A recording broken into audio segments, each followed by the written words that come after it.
Kaya nyo bang gawin to, guys? Pues, kapag kaya nyo to gawin, mag-comment kayo sa akin, ate. Nagawa ko na po. Pero kapag titignan ko din yung mga video nyo at kapag nakita ko ngayon, nagsasabi na ako ng totoo na kaya nyo gawin to. Pero kapag di nyo kayang gawin to, mukha kayong ungkoy.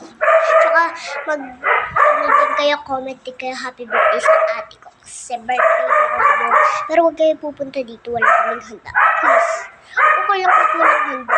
At least may regalo naman ako. Tsaka may biskita kaming dadating. Okay lang kahit isa. Pero magiging 3. Kasi ang ate Sia ko, at tita Bea ko, at tito Chok ko, sila nag-desisyon na pupunta sila dito, no?